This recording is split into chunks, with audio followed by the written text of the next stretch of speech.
आप देख रहे हैं STV लद्दाख, आवाज घर घर की।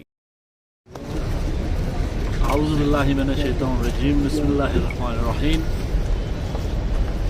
सबसे पहले मैं आप मीडिया हजरात का बहुत बहुत शुक्रगुजार हूँ कि इतने शॉर्ट नोटिस पे आपने टाइम निकाल के आल करगिल ट्रांसपोर्ट एसोसिएशन के कॉल पे आप यहाँ पे आए। और जैसा कि आपको पता है कि हमने 3-4 दिन पहले हमने एक प्रोटेस्ट हमने करा था। LHDC कारगिल पे हमने एक रैली लिया था काउंसिल सेक्रेटेरिएट पे।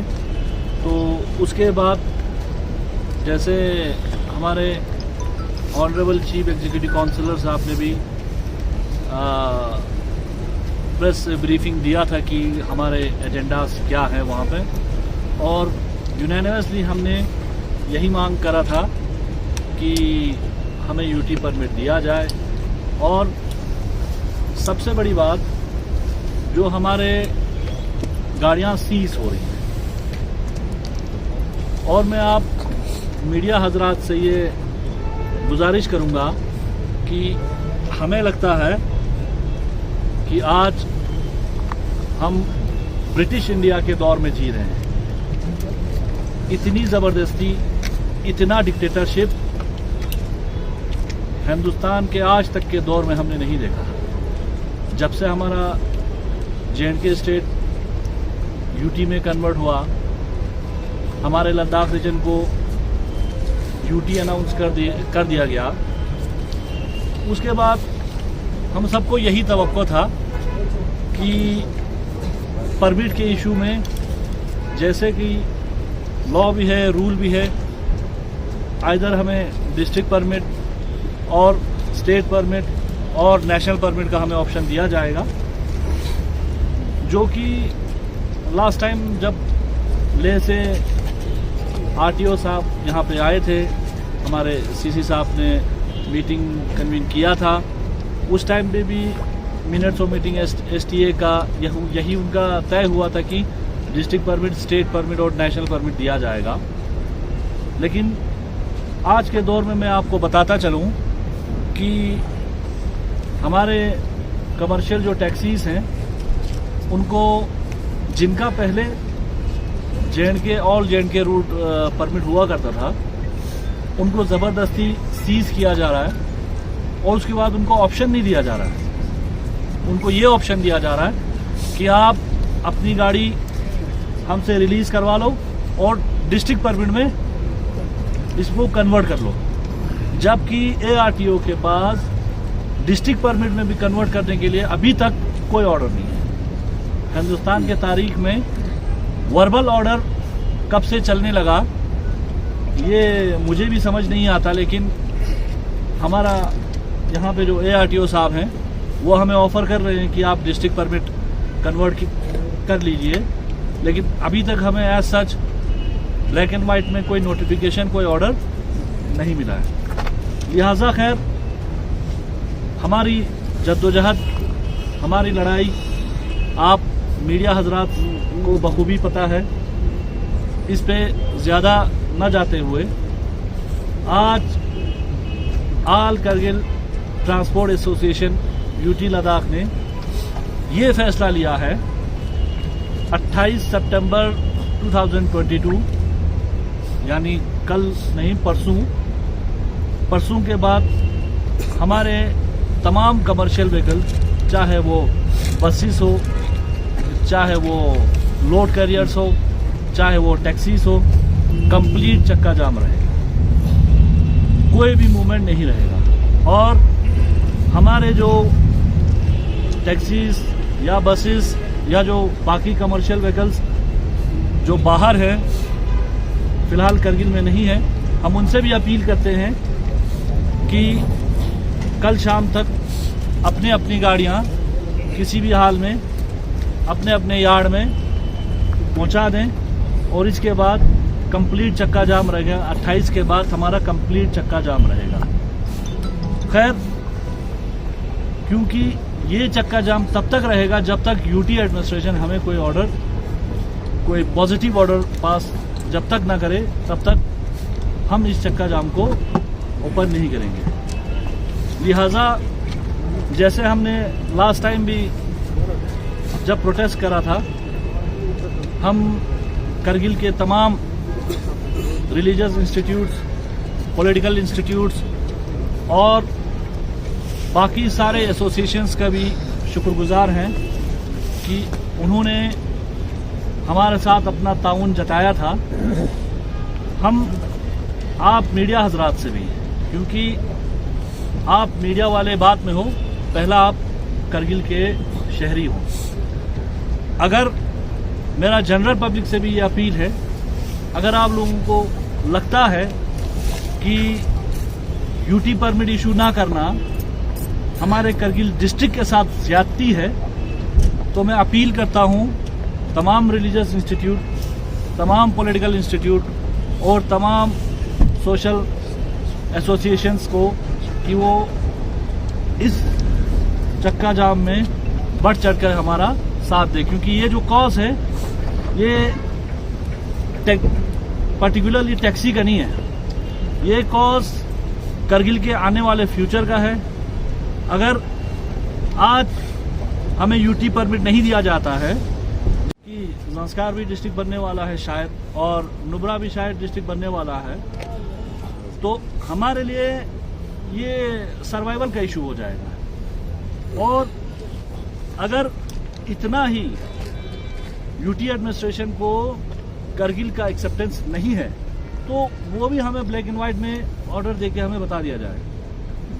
अभी हम ना इधर कर रहे हैं ना उधर कर रहे हैं, ना हमें ऑर्डर कोई पास हो रहा है। परमिट को लेके अगर आप भी कभी मीडिया हजरात से मैं गुजारिश करूंगा, चाहे ARTO हो, चाहे RTO साहब हो, चाहे कमिश्नर सेक्रेटरी हो, उनसे भी आप भी जरा एक बार तलब करें कि परमिट का क्या हो रहा है। एक बात मैं आपको बताता चलूं कि अभी तक करगिल में जब से हमारा ये JNK स्टेट अलग होके यूटी बना है, तब वैलिड परमिट किसी के पास नहीं। इसलिए हम ये स्टेप लेने में मजबूर हैं और हम उम्मीद करते हैं करगिल के तमाम एसोसिएशंस, खास करके हमारे रिलीजियस इदारों से, कि वो भी हमारा साथ दें, क्योंकि हमारा कॉज करगिल का आने वाले मुस्तकबिल का कॉज है। ये सिर्फ और सिर्फ एक टैक्सी यूनियन का मसला नहीं है। जी शुक्रिया सर। इसमें एक सवाल आता है, जैसे हमने बोला कि ऑल करगिल ट्रांसपोर्ट एसोसिएशन, इसके अंदर काफ़ी स्टेक होल्डर्स आते हैं, जैसे ट्रक यूनियन है, बस यूनियन,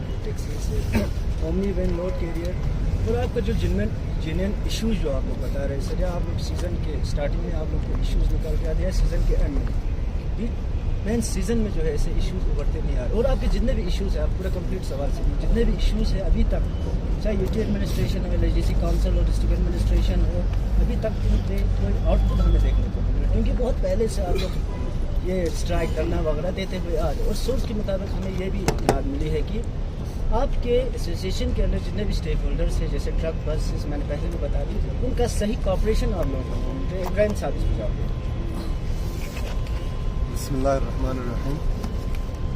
सबसे पहले तमाम मीडिया हजरात का बहुत बहुत शुक्रिया कि ऑल कारगिल ट्रांसपोर्ट एसोसिएशन के शॉर्ट नोटिस पे यहाँ पे आए। तो हुसैन साहब, आपने पूछा कॉपरेशन की बात करते हैं। ये ऑल कारगिल ट्रांसपोर्ट एसोसिएशन बन के शायद 2 साल पूरा होने जा रहे हैं। इससे पहले कोई कारगिल में ऑल ट्रांसपोर्ट करके कोई एक एसोसिएशन नहीं था, सबका एक प्लेटफॉर्म नहीं था। जब से ऑल कारगिल ट्रांसपोर्ट एसोसिएशन बना है, बराबर कॉपरेशन हमें स्पेशली टैक्सी वालों को या किसी दूसरे ट्रांसपोर्टर को कोई परेशानी होता है तो सारा अपनी जगह में एक ही प्लेटफॉर्म पे आते हैं। तो आज तक इशू इससे पहले हुआ था, पिछले साल की बात है, पिछले साल इशू हुआ था जो NHPC का कुछ गाड़ियों के मसले पे। तो वैसे ही सेम फिर यूटी एडमिनिस्ट्रेशन ने भी एश्योर किया था और हमारे LHDC ने भी एश्योर किया था तो उनके एश्योर के बेसिस पे हम रहे। तो इस साल अभी रिसेंटली 10-15 दिन हो गए, क्योंकि गाड़ियों का सीज करना शुरू हुआ ट्रांसपोर्ट डिपार्टमेंट की तरफ से, तभी से ये इशू उठा। क्योंकि हमें भी पता था, क्योंकि 2020 में जो STA मीटिंग हुआ है उसमें उन्होंने खुद कमिश्नर ट्रांसपोर्ट के चेयरमैनशिप में वो सारा STA मीटिंग हुआ था। उसमें क्लियरली लिखा है कि 3 तरह के परमिट को अलाउ किया जाएगा, जैसे मोटर व्हीकल एक्ट रूल के तहत एक डिस्ट्रिक्ट और स्टेट, जैसे हमारे सदर साहब ने बताया कि नेशनल। तो हम भी वही सोच रहे थे कि 31 अक्टूबर 2021 के बाद जब उसका परमिट का वैलिड हो जाएगा तो उसके बाद स्टार्ट करेंगे, हम उसी उम्मीद पे थे।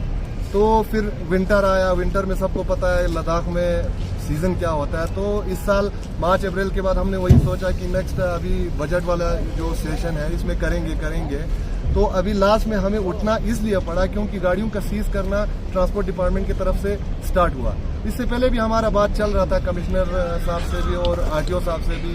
तो अभी लास्ट मोमेंट पे इसलिए पहुंचा क्योंकि कोई हल नहीं निकला, तो गाड़ियों का सीज करना स्टार्ट किया। तो वहां से हमारा ये जो है इशू उठा और हमें राइट है मोटर व्हीकल एक्ट के हिसाब से, रूल के हिसाब से जैसे परमिट इशू होता है उसमें गवर्नमेंट को झिझकना नहीं चाहिए कि वो दे या ना दे। वैसे भी उसमें ज़्यादा टाइम लेने की जरूरत भी नहीं क्योंकि वो तो हमारा फंडामेंटल राइट है, कॉन्स्टिट्यूशनल राइट है, तो उसके हिसाब से हमें मिलना चाहिए। आज हम मजबूर इसलिए हुए कि ये सारा चक्का जाम सीजन हमारा अभी चल रहा है, बिल्कुल पीक सीजन है। तो इसमें कोई नहीं चाहेगा कि अपना पेट पे लात मारे या अपने आप को नुकसान करे, लेकिन हम मजबूर हुए क्योंकि हमारे पास अभी वैलिड कागज कोई नहीं है।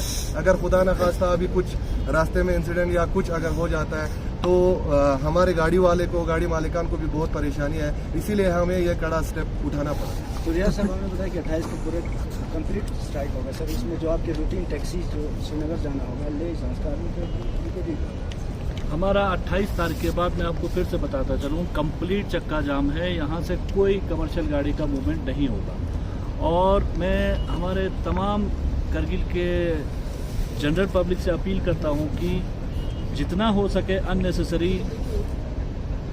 प्राइवेट व्हीकल्स में भी ज़्यादा सफ़र ना करें और हमारा साथ दें। जैसे कि ये हमारे इब्राहिम साहब ने बखूबी बताया, हमें पता है कि पब्लिक इससे सफ़र हो जाएगा, लेकिन इसके चलते एक आपको मैं बात बताता हूँ। जैसे हमारे सीसी साहब बखूबी आपको प्रेस नोट दे रहे थे कि हमारा गाड़ियाँ सीज कर रहे हैं ARTO और हमारे पास कोई ऑप्शन ही नहीं है। आप खुद बताइए कहाँ का इंसाफ रहेगा कि हमारे पास कोई ऑप्शन नहीं है। वो सिर्फ ऑप्शन दे रहे हैं कि आप रिलीज़ कर लो और आपका हम डिस्ट्रिक्ट परमिट में कन्वर्ट कर देंगे। हम उनसे ऑर्डर मांग रहे हैं कि भैया आप हमें ऑर्डर दे दो कि जिस वजह से जो motor vehicle department UT Ladakh की तरफ से कि आप ऑथराइज किया गया, या फिर रिगार्डिंग परमिट कोई अभी तक, क्योंकि हम पिछले 2-3 साल से परमिट के लिए हम लड़ रहे हैं, हम रोड पे भी आए हैं, अभी तक कोई ऐसा ऑर्डर नहीं है। लेकिन वर्बली हमें बताया जा रहा है कि आपके गाड़ियाँ सीज होंगे और रिलीज जब करोगे तो आपको डिस्ट्रिक्ट परमिट में कन्वर्ट करके दिया जाएगा। तो पिछले बार जिस तरह आप लोग एडमिनिस्ट्रेशन के पास गए थे, कौंसल गए थे, पूरा आप लोग वहाँ पे धरने पे भी बैठे थे वहाँ पे, तो कौंसल की तरफ से आप लोगों को क्या इशू रहा? मैं आपको आपके वसादत से बताता चलूँ कि LHDC कारगिल की तरफ से हम फुल्ली सेटिस्फाइड हैं। हमारे ऑनरेबल चीफ एग्जीक्यूटिव काउंसलर साहब श्री फिरोज़ खान जी, उन्होंने हमारे उस स्टेप के बाद ट्रांसपोर्ट डिपार्टमेंट को लहसे भी यहाँ पे बुलाया और उसके बाद उन्होंने कंप्लीट हमारा मीटिंग हुआ, सारे मुद्दों को समझ के सब कुछ करके उन्होंने एक मिनट्स ऑफ मीटिंग निकाला। हमारा डिमांड यही है, जो हमारे सीसी साहब का मिनट्स ऑफ मीटिंग था, हमें लगा कि उस पर एक्शन बहुत जल्दी होगा, क्योंकि एक डेमोक्रेटिक सेटअप में हमारे करगिल का हेड जो है, हम मानेंगे कि चीफ एग्जीक्यूटिव काउंसलर साहब ही होंगे। अगर हम यूनानिमसली उनके पास जाके अगर वो ये 3 एजेंडाज या 4 एजेंडाज अगर वो देते हैं तो उस पर एक्शन होना चाहिए। वो खुद ही बताते हैं कि आपके पास वैलिड परमिट नहीं है, आप इलीगल चल रहे हो। जैसे हमारे सीसी साहब ने बोला, हमें काउंसिल से पूरा सपोर्ट है और हम यही चाहते हैं कि जो हमारे सीसी साहब ने उस दिन जो मिनट्स ऑफ मीटिंग करा उस पर एक्शन लिया जाए जल्द से जल्द। जब तक उस पर एक्शन नहीं लिया जाएगा तब तक हमारा चक्का जाम कंटिन्यूएशन में रहेगा। तो रियाज साहब, आप गाड़ी जो सीज करने की बात कर रहे हैं, क्या वो खाली ले डिस्ट्रिक्ट का गाड़ी और ये कारगिल डिस्ट्रिक्ट की गाड़ियों को सीज हो रही है कि ले डिस्ट्रिक्ट की गाड़ियाँ भी सीज हो रही है? होल लद्दाख की गाड़ियाँ सीज हो रही हैं। लेकिन जैसे मैं आपको पहले बताता चलूँ, आपके पास एक राइट है। अगर आपके पास गाड़ी है, जैसे फॉर एग्जांपल हमारे पास गाड़ियाँ हैं क्रिस्टा इनोवा, ये 25-30 लाख की गाड़ियाँ हैं। अगर कोई फॉर्च्यूनर होगा 40-50 लाख की गाड़ियाँ होती हैं। अगर मेरे पास इंटायर यूटी का परमिट मिलेगा तभी ना मैं इतना पैसा खर्चूंगा, अदरवाइज मैं छोटी मोटी गाड़ी लूँगा। तो अभी ये नहीं है कि इनका सीज किया, हमारा सीज किया, ले में सीज नहीं किया। हमें ये है कि हमें हमारे एज पर राइट हमें ऑप्शन नहीं दिया जा रहा, हमारे साथ ज़बरदस्ती हो रहा है बस। नासिर साहब, इसमें मैं कुछ चीज़ें ऐड करना चाहूँगा कि आप कह रहे हैं कि ले की सीज हुआ है कि करगिल की सीज हुआ है। हम न ले और कारगिल, यहाँ पे ले और कारगिल लगाने आए नहीं है, न कश्मीर लगाने आए हैं। हम यहाँ पे आए हैं पूरे transporter on the behalf of, चाहे लद्दाख के हो, कश्मीर से हो, कहीं से भी, क्योंकि ट्रांसपोर्टर का एक दूसरे पे डिपेंडेबल होता है। तो जिसकी भी गाड़ी सीज हो, चाहे ले की गाड़ी सीज हो, चाहे कारगिल की गाड़ी सीज हो, गाड़ी सीज तो हो रही है ना, तो उसी पे हम ये कह रहे हैं कि हमें कोई ऑप्शन दे जिससे गाड़ियों का परमिट जो है वो रिन्यू भी कर पाए और गाड़ियों का कागज भी कंप्लीट रहे और हमें रास्ते में चलने में भी कोई दिक्कत ना हो। तो जिस तरह पिछले बार आप लोग धरने पे बैठे थे, उसके बाद ले में प्रेसिडेंट की तरफ से एक प्रेस कॉन्फ्रेंस हुआ था, वहाँ पे भी तो उनका कहना था कि आप थोड़ा हट के था वहाँ पे उनका मुद्दा कि वो लोग सिर्फ डिस्ट्रिक्ट परमिट के लिए लड़ रहे थे कि हमें यूटी परमिट नहीं चाहिए, हमें सिर्फ डिस्ट्रिक्ट परमिट चाहिए। तो उसमें तो सीधा बात आप लोगों का ये हो रहा है। उसमें मैं इस पे ये बता दूं कि जैसे मोटर व्हीकल एक्ट कहता है, अगर आपको डिस्ट्रिक्ट परमिट ही चाहिए, यूटी परमिट नहीं चाहिए, तो आपका चॉइस है, उसमें हम कुछ नहीं कर सकते। वो ले सिर्फ डिस्ट्रिक्ट परमिट, और अगर आपके पास नेशनल परमिट नहीं चाहिए, सिर्फ डिस्ट्रिक्ट परमिट चाहिए, वो भी उनका चॉइस है। लेकिन जहाँ तक करगिल का सवाल है, हमें यूटी परमिट चाहिए। अगर हम, मैं बार बार आपसे बोलता हूँ, अगर हम लद्दाख के हिस्सा हैं, अगर हमें, जैसे अगर आप इंडिया के हिस्से हो, इंडिया के सिटीजन हो, तो आपको पासपोर्ट दिया जाएगा, कोई डिनाई नहीं कर सकता आपको पासपोर्ट देने से। ठीक उसी तरह अगर हम ये करगिल लद्दाख का हिस्सा है, तो लद्दाख परमिट देने में उनको कोई इशू नहीं होना चाहिए। बाकी अगर ले वालों को सिर्फ डिस्ट्रिक्ट परमिट चाहिए तो वेल एंड गुड, वो ले ले डिस्ट्रिक्ट परमिट। तो जिस तरह अभी आपने जिक्र किया सर, 28 तारीख से आपका चक्का जाम है, खाली 28 तारीख को है कि वो आगे बढ़ेगा सर, कि उसी दिन ही आप उसको 28 के बाद मैंने बोला है सर कि 28 के बाद 28 तारीख से हमारा शुरू है। हमें अभी हमने खाली 28 तारीख को नहीं है, फर्दर एक्शन हमने नहीं किया। 28 तारीख से हमारा शुरू है, हो सकता है 5 दिन, 10 दिन, 15 दिन, जब तक हमारे जो ऑनरेबल सीसी साहब ने यहाँ पे मिनट्स ऑफ मीटिंग कन्वीन करके यहाँ पे जो मिनट्स ऑफ मीटिंग कन्वे कर दिया है यूटी एडमिनिस्ट्रेशन को, जब तक उस पर कोई पॉजिटिव रिस्पॉन्स ना आए तब तक हमारा ये चक्का जाम कंटिन्यूशन में। तो इब्राहिम साहब, जिस तरह पिछले बार आप लोगों ने जो प्रोटेस्ट करके आप लोगों ने जो एक रैली लिया था कौंसल पे सीसी साहब से मिलने के लिए, इसी इशू के मुद्दे पे आप लोगों ने जो बात डिस्कस किया था, तो ठीक उसी के शाम को ही हमने एक ले से एक प्रेस कॉन्फ्रेंस हमने प्रेसिडेंट की तरफ से देखा गया कि हमें सिर्फ डिस्ट्रिक्ट परमिट चाहिए, यूटी परमिट नहीं चाहिए। तो वो तो बिल्कुल आप लोगों के खिलाफ थे, उसको लेके आप क्या कहते हैं? एक चीज़ है, ये हम हिंदुस्तान एक डेमोक्रेटिक कंट्री में रह रहे हैं, ये अपना अपना राइट है, अपना अपना चॉइस है। क्योंकि वो कह रहे थे, वो कॉन्फ्रेंस मैंने भी सुना, तो उसमें कह रहे थे कि हमें डिस्ट्रिक्ट चाहिए। कोई बात नहीं, आप डिस्ट्रिक्ट ले लीजिए, कोई नेशनल ले ले, कोई स्टेट ले ले, हमें उससे कोई आपत्ति नहीं है। हमारी अपनी चॉइस है, हम डिस्ट्रिक्ट ले या नेशनल ले या स्टेट ले, ये हमारी चॉइस है। लेकिन उसमें एक चीज़ मैंने भी देखा, मैंने भी 2-3 बार उसको रिवाइज किया, उसको देखा, तो उसमें एक चीज़ कह रहे थे कि हम हिंदुस्तान में नहीं, किसी डिक्टेटरशिप में या कोई जहाँ पे शख्सी राज होता है वैसे जगह में बैठा है। क्योंकि उसमें कह रहा था, वहाँ टैक्सी यूनियन लेके प्रेसिडेंट साहब उसमें बता रहे थे कि हमें डिस्ट्रिक्ट लेना है और कारगिल में भी डिस्ट्रिक्ट दे दो।